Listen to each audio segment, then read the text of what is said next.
میری عمر 30 سے 35 سال کے درمیان ہے۔ میں ایک بڑے سے گھر میں رہتا ہوں۔ یہ گھر مجھے سرکار کی جانب سے ملا تھا، پر میں یہ نہیں جانتا تھا میری شادی کب ہوگی اور گھر والی کب آئے گی۔ ایک دن انہی سوچوں میں گم تھا کہ گھر کے دروازے پر دستک ہوئی۔ میں نے دروازہ کھولا تو سامنے مانو آسمان کی حور کھڑی تھی۔ میں نے اسے دیکھا تو پھر دیکھتا ہی رہ گیا۔ نیلی آنکھیں اور سنہرے بال، وہ بھی گھنگریالے۔ مجھے لگا جیسے دنیا جہان کی خوبصورتی سمٹ کر اس میں آ گئی ہو۔ لڑکی کی جلد انڈے کے چھلکے جیسی نرم تھی اور اس کی آواز اتنی کومل کہ سننے کو دل چاہے۔ میں نے کہا تم کون ہو؟ یہاں کیوں آئی ہو؟ بولی کہ صاحب میری جان بچا لو، میں ایک پٹھان لڑکی ہوں۔ آپ کو تو پتا ہے کہ پٹھان کتنے سخت ہوتے ہیں۔ میرے ابا مجھ پر بہت غصہ ہے، آپ اپنے گھر میں جگہ دے دو۔ پٹھان لڑکیاں عموماً اتنی بہادر دلیر یا بے باک نہیں ہوتی۔ مجھے تو پہلے وہ کوئی انگریز لگی تھی، پر اس کے بولنے کے لہجے سے لگ رہا تھا کہ واقعی اس کا تعلق کسی پختون علاقے سے ہے۔ میں اسے اندر لے کر آ گیا۔ میرے دل میں عجیب طرح کی ہلچل ہو رہی تھی۔ ایسا لگتا تھا جیسے آج میرے ایمان کا امتحان ہونے والا ہے۔ اتنی خوبصورت لڑکی کو اپنے سامنے دیکھ کر کسی شخص کا بھی ایمان ڈگمگا جائے گا۔ میرے ساتھ ساتھ وہ اندر آ گئی۔ میرے نوکر بھی آج چھٹی پر گئے ہوئے تھے۔ میرے لیے تو خود کو سنبھالنا اور بھی مشکل ہو رہا تھا۔ میں نے کہا تم یہاں کیوں رہنا چاہتی ہو اور تمہاری جان کو کیا خطرہ ہے؟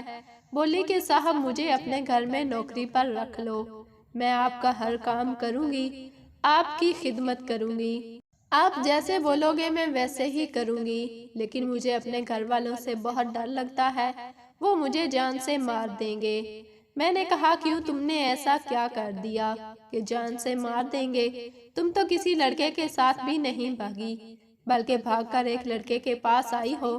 میں نے اسے ہنسانے کی کوشش کی، مگر وہ یہ بات سن کر زور زور سے رونے لگی۔ نہیں صاحب جی، میں ایسی لڑکی نہیں ہوں، آپ کے پاس بس اس لیے رکنا چاہتی ہوں کہ آپ مجھے شریف انسان لگے ہو۔ میں نے اور بھی گھروں کے دروازے بجائے ہیں، پر ان لوگوں کی شکلیں دیکھ کر ہی میں وہاں سے بھاگ کھڑی ہوئی۔ آپ مجھے کسی شریف ماں باپ کی اولاد لگتے ہو، خدا کے لیے مجھے پناہ دے دو۔ لڑکی کی باتیں سن کر ایک لمحے کو میں بھی متاثر ہو گیا۔ میں نے کہا چلو ٹھیک ہے، تم اس گھر میں رہ سکتی ہو جب تک تمہارا دل چاہے۔ میرے دل کو نہ جانے کیا ہو گیا تھا، پتہ نہیں کون سی نیت لے کر میں نے اس لڑکی سے یہ کہہ دیا کہ تم میرے گھر میں رکو، پر میں یہ نہیں جانتا تھا کہ اس کہانی کے پیچھے کتنا بڑا طوفان چھپا ہے۔ مجھے اپنے اعصاب پر بہت زیادہ قابو تو تھا، مگر پھر بھی میں نے خود کو ایک کمرے میں بند کر لیا اور لڑکی کا چہرہ بار بار میرے سامنے آ رہا تھا۔ اس کی کومل سی صورت اور ریشم سے بال، مجھے لگ رہا تھا جیسے وہ لڑکی نہیں بلکہ کوئی افسرہ ہو۔ رات کے 2 بجے کا وقت تھا۔ میرا دل چاہا میں جا کر اسے دیکھوں کہ وہ کیا کر رہی ہے۔ طرح طرح کے واقعات میرے ذہن میں گردش کر رہے تھے۔ میں اپنے کمرے سے اٹھا، وہ جہاں پر رہائش پذیر تھی اس کمرے کے باہر پہنچ کر کھڑا ہو گیا۔ میرا دل، میرا ضمیر مجھے روکنے لگا۔ وہ لڑکی اندھیری رات میں مجھ پر بھروسہ کر کے میرے گھر میں پناہ لیے ہوئے تھی، اور میں اس کے لیے درندہ بن جاؤں ہرگز نہیں۔ قبر میں کیا کرو گے اسفن یار، میں نے خود سے سوال کیا۔ تبھی میرے کانوں میں سسکیوں کی آواز پڑی۔ وہ لڑکی ہی تھی، شاید اندر کمرے میں بیٹھی تھی، جو رو رہی تھی، اور وہ میرے پاس پناہ لینے کے باوجود بھی بہت زیادہ پریشان تھی۔ لگتا تھا کہ واقعی اسے جان کا خطرہ ہے۔ میں نے اپنے آپ کو مضبوط کیا، کمرے کے دروازے پر دستک دی۔ اس نے فوراً ہی دروازہ کھول دیا۔ وہ مجھ پر اندھا اعتبار کرتی تھی، یا پھر اسے ان معاملات کا پتہ نہیں تھا۔ خیریت تو ہے، آپ رو کیوں رہی ہیں؟ میں نے پوچھا تو وہ بولی بس صاحب کیا کریں، غیر شادی شدہ بیٹیاں بھی اپنے ماں باپ پر بوجھ ہوتی ہیں۔ میں بھی غیر شادی شدہ ہوں، میری اماں ابا میری شادی بھی نہیں کر سکتے۔ کیوں نہیں کر سکتے؟ میں نے حیرت سے پوچھا۔ اس لیے کہ میں شادی کے قابل ہی نہیں ہوں۔ کیونکہ تم نے ایسا کیا کیا ہے کہ تم کسی لڑکے کے ساتھ کوئی تعلق بنایا تھا؟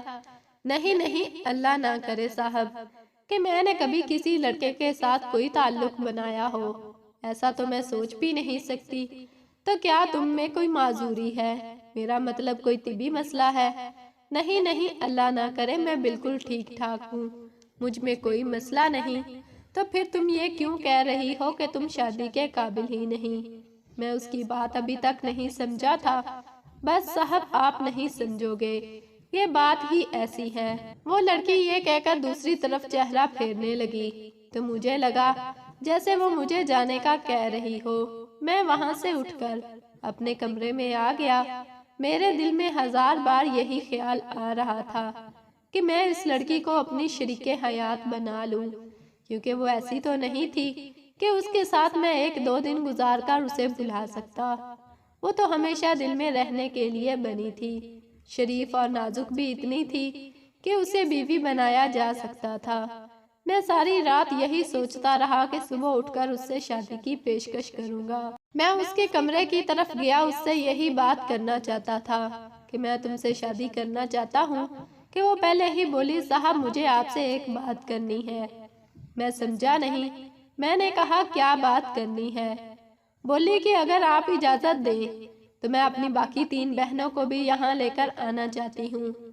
میرا منہ کھلے کا کھلا رہ گیا۔ ایک بہن تک تو ٹھیک تھا، لیکن 3 بہنیں دل میں سوچ ہی رہا تھا کہ وہ بولی مجھ سے چھوٹی ہیں، آپ کے گھر کا کام کر لیں گی، یہاں سکول جایا کریں گی، آپ جیسا کہو گے ویسا ہی کریں گی۔ صاحب، آپ کے پاس تو اتنا بڑا گھر ہے، ہم سب تو ایک کمرے میں بھی رہ لیں گے، آپ کے سارے نوکروں جتنا کام کر لیں گے، اور میری بہنیں وہاں برباد ہو جائیں گی، کیونکہ ان کی بھی شادی نہیں ہو سکتی۔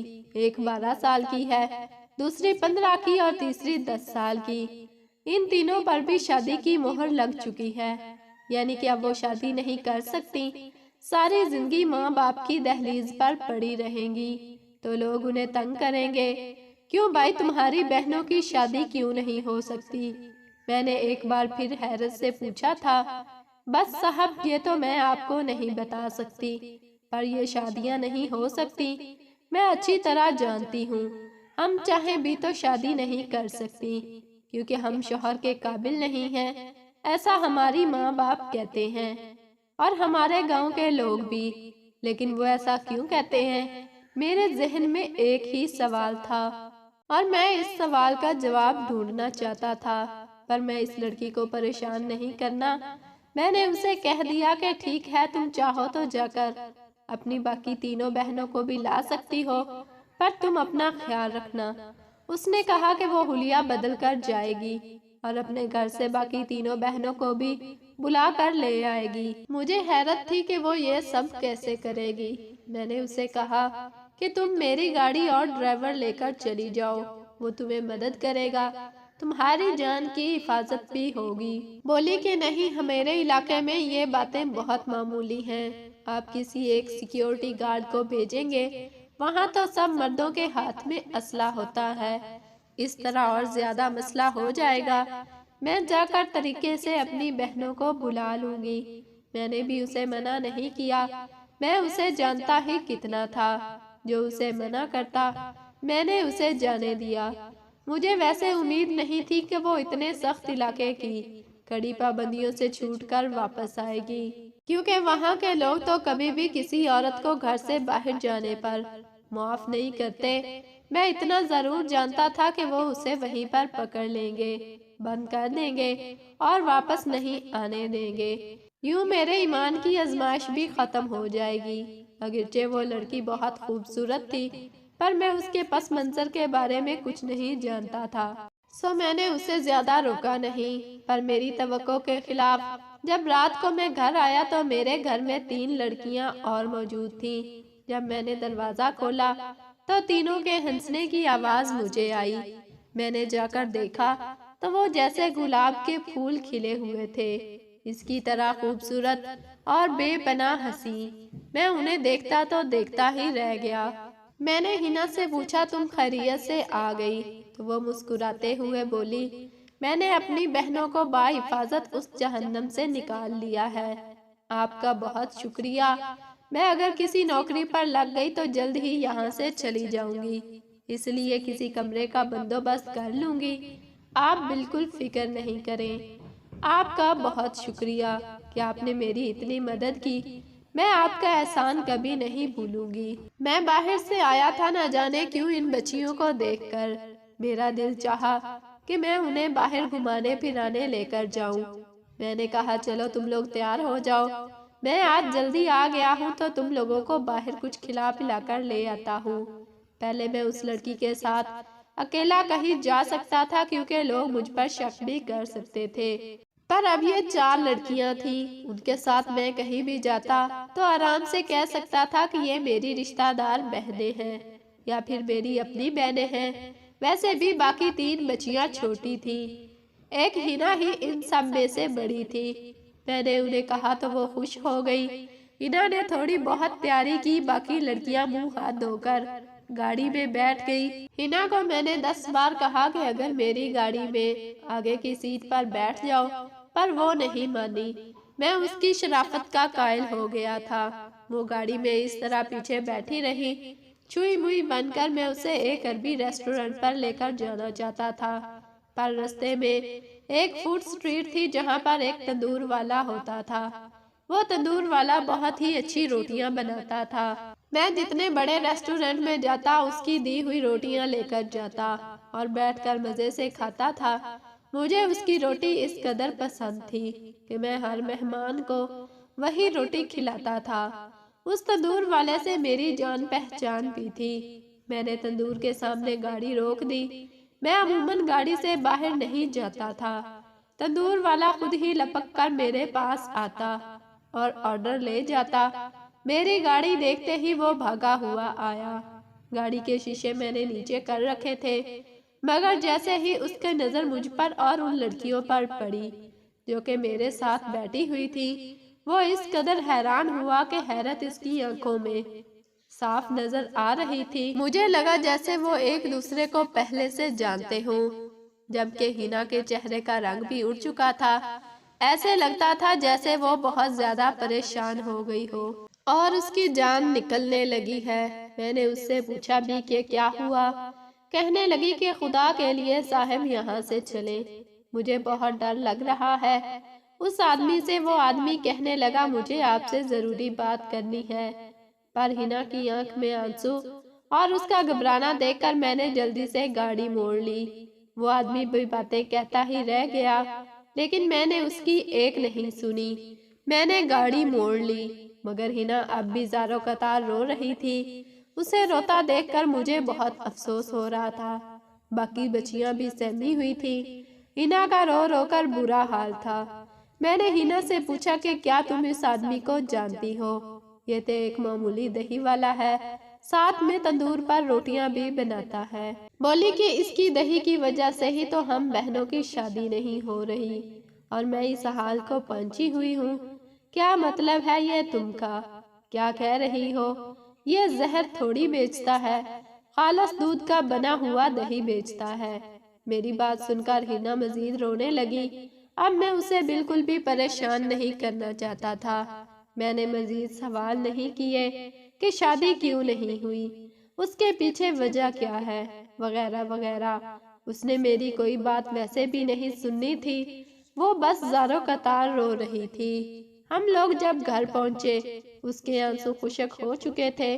بولی کہ خدا کے لیے اب آپ اس آدمی سے کوئی رابطہ مت رکھیے گا، صاحب یہ آپ کے گھر کا پتہ تو نہیں جانتا نا؟ اگرچہ وہ آدمی میرے گھر کا پتہ جانتا تھا، کیونکہ 1-2 بار گاؤں سے مہمان آئے تھے تو میں نے اسے اپنا گھر کا ایڈریس دے کر ہمارے گھر پر روٹی لانے کو کہا تھا، سو وہ میرے ایڈریس سے اچھی طرح واقف تھا۔ پر اس لڑکی کی ڈر کو کم کرنے کے لیے میں نے کہا کہ وہ آدمی میرے گھر کے ایڈریس کو بالکل نہیں جانتا، اس لیے تمہیں فکر کرنے کی ضرورت نہیں ہے۔ یوں وہ تھوڑی دیر مطمئن ہو گئی، مگر بات مجھے کچھ مشکوک لگ رہی تھی۔ وہ آدمی جس طرح سے اس عورت کی طرف لپکا تھا، اب ایسا لگتا تھا کہ جیسے ان دونوں کے درمیان کوئی جان پہچان ہوگی۔ میں نے سوچا کہ چلو ہنا سے نہ سہی، ان بچیوں سے ضرور پوچھوں گا کہ یہ آدمی کون تھا۔ گھر پہنچ کر میں اپنے کام میں مصروف ہو گیا۔ صبح اٹھا تو میرے گھر میں ناشتے کی آواز اور خوشبو بھی آ رہی تھی۔ میں اٹھ کر باہر آیا تو دیکھا وہ کچن میں ناشتہ بنا رہی تھی۔ اس کے ساتھ اس کی چھوٹی بہن مدد کر رہی تھی۔ کہنے لگی آپ آفس جا رہے ہیں، میں آپ کے لیے ناشتہ بنا رہی تھی۔ مجھے اس کا انداز بالکل روایتی بیویوں جیسا لگا۔ میں دل ہی دل میں کچھ سوچ کر مسکرا دیا۔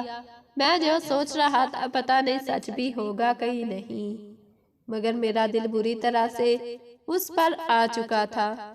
مجھے اس کی کوئی بات بری نہیں لگتی تھی۔ میں ناشتہ کر رہا تھا کہ مجھے چوکیدار نے آ کر بتایا وہی تندور والا آپ سے ملنے کے لیے آیا ہے۔ تندور والے کا نام سنتے ہی لڑکی کے چہرے کا رنگ فک ہو گیا۔ ہینا تو جیسے بن پانی کے مچھلی کے تڑپنے لگی، مجھے دیکھ کر رونے لگی اور بولی خدا کے لیے صاحب اس درندے کو یہاں سے بھجوا دے، وہ ہمیں مار دے گا، ہم برباد ہو جائیں گی۔ اس کی وجہ سے ہی تو ہماری شادیاں نہیں ہو رہی اور ہم یہاں پر بیٹھے ہیں۔ میں ہینا کی بات اور آنسو دیکھ کر بہت زیادہ پریشان ہو گیا تھا۔ میں نے چوکیدار سے کہا کہ اسے کہو صاحب گھر پر نہیں ہے، وہ آئندہ یہاں نہ آئے۔ میری بات سن کر وہ آدمی چلا گیا۔ واپس آ کر کہنے لگا کہ تندور والا بہت غصے میں ہے، وہ ڈرائنگ روم میں بیٹھا ہے، آپ سے ہر صورت بات کرنا چاہتا ہے، کہتا ہے کہ اگر آپ ملنے کے لیے نہیں آئے تو وہ بہت بڑا ہنگامہ کرے گا۔ بس یہ بات سننا تھی کہ ہینا نے بھی رونا شروع کر دیا۔ صاحب آپ بھلے اس سے مل لو، لیکن اس کے ساتھ ملنے سے پہلے مجھے اپنے گھر سے بھیج دو یا پھر ہم لوگوں کو کہیں نہ کہیں اور بھجوا دو، یہاں ہم محفوظ رہ سکیں۔ میں ہینا کی سنتا یا پھر اس آدمی کے پاس جاتا، میری سمجھ میں کچھ نہیں آ رہا تھا۔ میں نے چوکیدار سے کہا کہ تم اسے کہو کہ میں اس کے پاس آ کر اس سے مل لوں گا، آج شام کو ہی آؤں گا، لیکن فی الحال وہ یہاں سے چلا جائے۔ چوکیدار وہاں سے گیا تو مجھے بہت سارے شور کی آواز آئی۔ یوں میں اٹھ کر باہر آ گیا۔ وہ آدمی یعنی تندور والا میرے گھر سے گتھم گتھا ہو گیا تھا۔ خیر ہم لوگوں نے بڑی مشکل سے اسے باہر بھیجا تھا۔ وہ آدمی بھی غصہ کر کے چلا گیا۔ اس نے کہا کہ وہ دوبارہ آئے گا اور اکیلا نہیں آئے گا بلکہ اپنی برادری والے لوگوں کو لے کر آئے گا۔ اب تو ہینا بہت زیادہ خوف زدہ تھی۔ میری منت کرنے لگی کہ میں اسے یہاں سے نکال دوں اور کہیں اور چھوڑ کر آ جاؤں، چاہے وہ دارالامان ہو یا کوئی ایسی جگہ جہاں پر حفاظتی اقدامات ہوں۔ میں نے کہا کہ اگر میں چاہوں تو وہ اس سیکٹر میں داخل بھی نہیں ہو سکتا، وہ صرف اور صرف میری جان پہچان کی وجہ سے یہاں آتا ہے۔ اگر میں نہیں چاہوں گا تو وہ دروازے کے اندر داخل نہیں ہو سکے گا، اس لیے تم فکر نہیں کرو۔ میری بات سن کر وہ مطمئن ہو گئی تھی۔ میں نے کہا وہ تو چلا گیا، اب تم مجھے بتاؤ کہ تم اس سے اتنا ڈرتی کیوں ہو؟ اس کی تو صرف ایک تندور کی ہی دکان ہے، لیکن ہینا نے جو بات مجھے سنائی وہ قابل یقین نہیں تھی۔ کہنے لگی کہ یہ ہمارے علاقے میں دہی کی دکان کا کام کرتا ہے، اس کے پاس فصلوں کے اور بہت سارے باغات بھی تھے۔ دنیا کی کون سی کھانے کی شے ہے جو اس کے پاس نہیں ہے؟ مثالوں سے لے کر عمدہ سے عمدہ قسم کا گوشت اور ہر طرح کے کپڑے اس شخص کے پاس ہوتے ہیں۔ یہ ہمارے علاقے کا سب سے بڑا تاجر ہے، خدا جانے کہ یہاں کیوں بیٹھا ہے، لیکن اس کی وجہ سے میں آج یہاں آئی ہوں۔ اس نے مجھے دربدر کر دیا، لیکن تم مجھے بتاؤ تو صحیح کہ اس نے کیا کیا ہے۔ میری بات سن کر اس نے مجھے بڑی بے تکی سی بات کہی کہ میں نے اس کی دکان سے دہی نہیں لیا تھا بلکہ ہمارے مخالف قبیلے کی دکان سے دہی لے لیا۔ بس پھر اس بات کی وجہ سے اس نے میرے ابا کو جا کر بھڑکایا کہ میرے دشمنوں کے بیٹے کے ساتھ کوئی تعلقات ہیں۔ ابا نے غصے میں آ کر میرے اوپر فیصلہ صادر کر دیا کہ اب کبھی میری شادی نہیں ہو سکے گی۔ اب آپ بتائیں کہ اس میں میرا کیا قصور ہے کہ میں کبھی شادی نہیں کر سکتی؟ کیا میرا حق نہیں کہ میں خوبصورت نہیں؟ اس کی باتیں مجھے تھوڑی سی بے یقینی والی لگ رہی تھی۔ کہ صرف ایک دہی کھانے سے کیسے اس کے باپ نے اس پر شادی کرنے سے پابندی لگا دی۔ میں نے سوچا کہ میں تندور والے سے ضرور ملوں گا۔ شام کو جب میں اس کے پاس گیا تو وہ بہت زیادہ غصے میں لگ رہا تھا۔ اسے دیکھ کر مجھے محسوس ہوا کہ بات اس سے گہری ہے جتنا کہ یہ لڑکی بتا رہی تھی۔ میں نے پوچھا کہ کیا بات ہے، تم اس قدر غصے میں کیوں ہو؟ بولا صاحب میں اعتبار کیسے کروں، آپ نے میرے ساتھ بہت بڑا دھوکہ کیا ہے۔ اس کی بات سن کر میرے تو قدموں تلے زمین نکل گئی۔ جو بات اس نے مجھے بتائی وہ یقین کرنے کے قابل نہیں تھی، لیکن آدمی کے تاثرات بتا رہے تھے کہ وہ جھوٹ نہیں بول رہا۔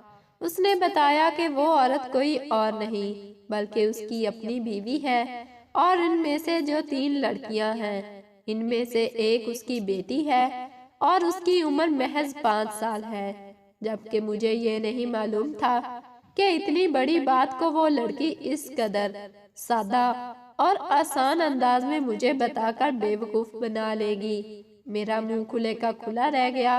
اس نے بتایا کہ میرا نام وزیر خان ہے۔ میں جھوٹ کیوں بولوں گا؟ ہم پٹھان اپنی عورتوں کے معاملے میں بہت باغیرت ہوتے ہیں۔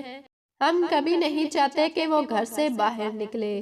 اگر میں آپ کے علاوہ کسی مرد کے ساتھ اسے دیکھتا تو گولی ہی چلا دیتا، لیکن آپ کیونکہ ایک سرکاری افسر ہیں، آپ سے کبھی میں بددیانتی کی امید نہیں کر سکتا، اس لیے میں خاموش رہا تھا۔